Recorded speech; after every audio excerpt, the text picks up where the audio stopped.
Till the BJP is out from India, I will never leave politics. I don't care what they do to me. They will kill me, but I will see the end of the BJP before I die. लगता है madam अमर होना चाहती है, तभी तो देखो ना किस किस्म की ख्वाहिश इन्होंने कर डाली है। बीजेपी का क्या होगा क्या नहीं होगा ये हमें भविष्य में पता चलेगा, बट हाँ एट प्रेजेंट इनकी पार्टी जरूर खत्म हो रही है। पहले मैडम आप उनको तो संभाल लो। मेरा साथ ब्लड रिलेशन नहीं है, अभिषेक बनर्जी का साथ ब्लड रिलेशन है। दीदी को अभी सोचना होगा जिस लोग का साथ ब्लड रिलेशन नहीं है, दीदी उन लोग का नहीं चलेगा, नहीं जिसका साथ ब्लड रिलेशन है। जो थोड़े बहुत गिने चुने लोग ममता दीदी के साथ आज भी है ना, ये उनमें से एक है। इनकी भाषा में आपको बगावत की बू नहीं आ रही, बट एक बात तो है जिसे इनकार नहीं किया जा सकता, और वो ये कि बहुत लोगों ने पाला बदल लिया है बंगाल में। संविधान हमारी गीता है और इस मंदिर में बैठ के अगर कोई झूठ बोले और गीता पे हाथ रखे, कोई अन्याय करे, तो sir all India Trinamool Congress जो इस देश की थर्ड लार्जेस्ट ऑपोजिशन है, that will surely not pander और surrender to your step motherly और should I say step fatherly attitude. ये वही लोग हैं दोस्तों जो कल तक कुछ और कहते थे, आज कुछ और कहते हुए नजर आ रहे हैं। आप लोगों को पता चलेगा जब वक्त आएगा। देखिए मैं आपको जवाब नहीं दूंगी, मैं जवाब सिर्फ अपने क्षेत्र के लोगों को। मुझे ऐसा लगता है भविष्य में ये मैडम क्या कदम उठाने वाली है, इसका हिंट इन्होंने बहुत पहले ही दे दिया था अपनी चुनावी रैली में। अगर आपको इनका ये वाला बयान याद हो तो खत्म, ओके, टाटा, बाय बाय, खलास। क्या लगता है आपको इन्होंने अकेले ही टीएमसी छोड़ी है? ना ना ना ना ना ना, इनके अलावा 18 लोग और हैं जिन्होंने अब एक नई पार्टी को ज्वाइन कर लिया है। Also being said that Shayoni Ghosh, a Trinamool Congress member of Parliament, is also reportedly on the list of signatories of the 20 rebel TMC। और जब से टीएमसी के स्प्लिट की खबरें बाहर आई हैं, तब से कुछ लोगों का, एक खास इकोसिस्टम वालों का जी मचलने लगा है। इधर सत्ता गई और उधर लोग गए। मैं समझ भी नहीं पा रही हूँ कि आखिर ममता बनर्जी के ऊपर क्या गुजर रही होगी। इनका दुख और दर्द हम समझ सकते हैं दोस्तों। ममता दीदी पर इस वक्त एग्जैक्टली क्या बीत रही होगी ये तो सिर्फ ममता दीदी ही बता सकती हैं। आप सुन लीजिए देशवासियों, ये जो बीजेपी पार्टी है क्या कर रहे हैं? हमारा 2500 पार्टी ऑफिस तोड़ दिया, हमारा 10,000 तक करीब वर्कर को अरेस्ट किया, हमारा हॉल पंचायत को जाके लूट कर रहा है, ताला लगा रहा है, काउंसिलर को घर से निकल नहीं देते हैं, फोर्सफुली रेजिग्नेशन कर रहा है, एमपी लोगों को डर दिखाता है, बोलता है पार्टी तोड़ो, पुलिस को देके। इन्होंने जो कुछ भी कहा ना वो सारी की सारी बातें झूठ है। उन सब में बस एक ही बात सही है और वो बात ये है, जी हाँ ये हो रहा है इन दिनों टीएमसी कार्यकर्ताओं का सब बंगाल में। छोड़ो তুমি কি করে বলতে যে তোমার বাদ দাও কথা কেন না তোমার না আরে ঘরে গেছে দুটোর সময়। अब आप सोच रहे होंगे बंगाल वासी ऐसा क्यों कर रहे हैं, राइट? ये कानूनी पछड़ों से बचने का उनका एक नायाब तरीका है, उनका एक जुगाड़ है इनफैक्ट, क्योंकि अगर वो अंडे फेंकते हैं और जूते फेंकते हैं तो उस पर कानून की कोई भी धारा लागू नहीं होती है। तो ये है जुगाड़, ये है असल जुगाड़।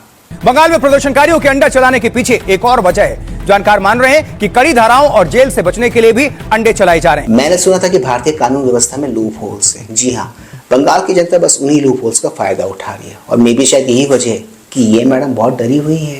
इनको भी इस बात का डर है कि कहीं इनके साथ भी वही वाली घटना ना हो जाए जो इन दिनों इनके एमएलए एमपीज के साथ बंगाल में घट रहा है। রাজনীতি আমিও করেছি, আপনারা অন্য পার্টি করেন, কিন্তু একটা সিস্টেমের মধ্যে রাজনীতি করতে হয়। তা আপনাদের মুখ তো দেখা যাচ্ছে, আমি তো উজ্জ্বল বিশ্বাস নই, আপনাদের মুখ দেখা যাচ্ছে, আপনারা যে আমার জন্য অপেক্ষা করছেন হাতে দিন নিয়ে, প্রত্যেকটার মুখ দেখা যাচ্ছে। You can be recognised, you can be identified. এখন আমি কি করব? আমি তো এফআইআর করব।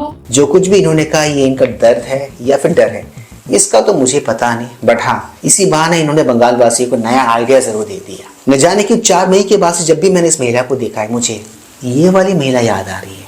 I promise you all कि मेरे से इसके बाद ऐसे कभी publicly no statement gets out like that and I'll make sure I would never comment or anything like that। महुआ जी को इस देश में रहने वाले कुछ चमन चिकंडू फेमिनिज्म को झंडा बरदार कहते हैं, वही फेमिनिज्म जो इन दिनों बदनाम ज्यादा है, फेमस कम है। और अभी आपने जिनको सुना ये उनमें से है जो इन दिनों फेमिनिस्ट लोगों की, लेफ्ट इकोसिस्टम वालों की फेवरेट बनी पड़ी है। लास्ट में जो भी है रिप्रोडक्टिव और तू पक्का डॉक्टर है और ऐसे कोई जोक वो भी मारते तभी एकदम सीरियस रहते सब लोग। जोक वो भी मारते क्या आगे इसके दिमाग में कुछ नहीं है। व्हाटएवर जो भी क्या अब कुछ लोग यहाँ पे आ जाएंगे और कहेंगे कि चलो माफ करो इनको, माफी तो मांग ली है ना इन्होंने, बट उन सबसे मैं एक ही बात कहना चाहूंगा, ये इनका कोई पहला इजरा नहीं था, ये पहला कांड नहीं था, इसके पहले भी इस किस्म के सिमिलर कांड वो कर चुकी है। What is the most popular thing about your college? You will be shocked. We are famous for cutting dead bodies. इनका वो वाला वीडियो अगर वायरल नहीं हुआ होता ना, तो आई गारंटी इन्होंने माफी नहीं मांगी होती। टॉपिक को वापस लौटते हुए इनकी हालत को देखते हुए मुझे न जाने क्यों बंगाल के अभिषेक बनर्जी जी की याद आ रही है। जी हाँ, उनकी भी हालत सिमिलर सी ही है इन दिनों बंगाल में।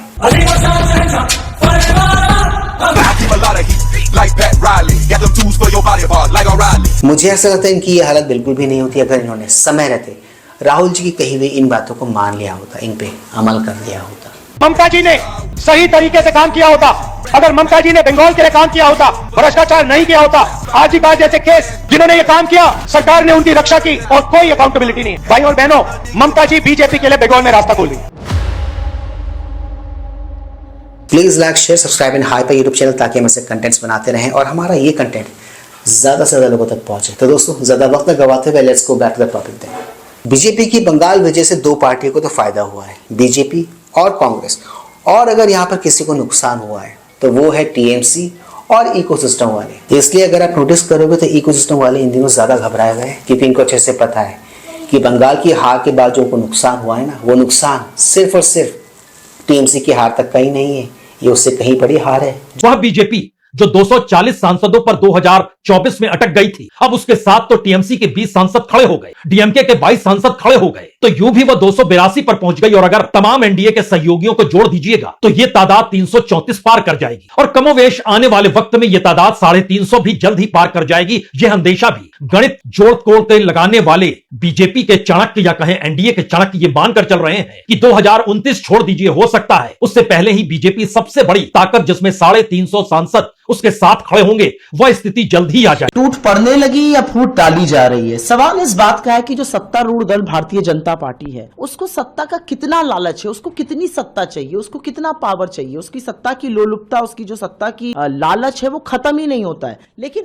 ऐसा क्यों है कि बीजेपी हर जगह विपक्ष की पार्टियों को निगलना चाहती है। केरला में अब कांग्रेस है, कांग्रेस का अपोजिशन कौन है, वो अपोजिशन का स्पेस ले लेंगे अगले चुनाव तक वो प्रिंसिपल अपोजिशन रहेंगे। उसके बाद प्रिंसिपल अपोजिशन से एंटी इनकम्बेंसी तक का रास्ता है इनको। मीडिया, इलेक्शन कमीशन, कैडर, पैसा, ग्राउंड मोबिलिटी, ये पांचों जो उनके पास पांचों इंडिया है वो यूज करके ये प्रिंसिपल अपोजिशन से जीत जाएंगे। सुप्रिया जी की बातों को अगर आप चाहो तो इग्नोर कर सकते हो, क्योंकि उन्होंने जो भी बातें कही हैं वो उनकी घिसी पीटी पुरानी वाली बातें ही हैं। पर जो गौर करने वाली बात है वो बात कुणाल कामरा और पुण्य प्रसून वाजपेयी जी ने कही है। इनको टीएमसी की हार जीत से कोई लेना देना है नहीं। इनको जो असल डर है वो है कहीं पार्लियामेंट में बीजेपी को पूरी मेजॉरिटी ना आ जाए। जो भी है दोस्तों, एक बात तो है कि इस देश में बहुत सारे लोग ऐसे हैं जो आज खुश हैं क्योंकि इनका घमंड टूट गया है। In Maharashtra, the Honorable Prime Minister campaigned in 18 seats. The NDA lost in 15 of them. एक अकेला कितनों पे भारी पड़ा. In Punjab, he campaigned in Hoshiarpur, in Jalandhar, in Patiala, in Gurdaspur. The BJP all lost all the 4 seats. एक अकेला कितनों पे भारी पड़ा.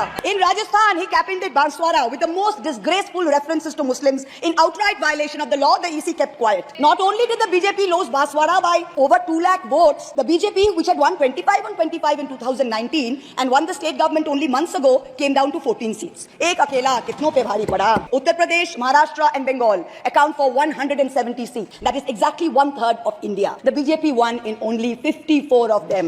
एक अकेला कितनों पे भारी पड़ा. इनके जो घमंड था ना, इसको तो 4 मई को जनता ने इनको चुनाव हरवा कर तोड़ दिया, बहुत ही बुरी तरह। अब यही चीज हम इनके बाकी जो साथी प्रवक्ता लोग हैं ना, जो साथी लोग हैं इनके, उनके साथ भी होता हुआ देख रहे हैं। क्या डिबेट शोज, क्या टीवी शोज, क्या सोशल मीडिया, हर जगह ये लोग बस रेले जा रहे हैं। Say none of this would have happened if Mamta Banerjee had won. Is there a contract that every time one person and one party will win? Bottom line ये है दोस्तों कि टीएमसी का पतन हो चुका है। पार्टी ऑलरेडी 2 धड़ों में पड़ चुकी है। एमपीज का एक बहुत बड़ा गुट, यानी कि 20-22 सांसद ऐसे कहे जा रहे हैं, ये अटकलें हैं, उन्होंने ऑलरेडी एक रीजनल पार्टी को ज्वाइन कर लिया है। तो ये है वर्तमान में बंगाल में टीएमसी की परिस्थिति। तो दोस्तों, आज के इस वीडियो में सिर्फ इतना ही। मैं मिलूंगा आप सबके साथ अपने अगले वीडियो में। Anyways, do not forget to like, share, subscribe YouTube channel. इससे हमें शक्ति मिलती है, इससे हमें ताकत मिलती है और इससे हमें मोटिवेशन मिलती है। कीप स्माइलिंग दोस्तों।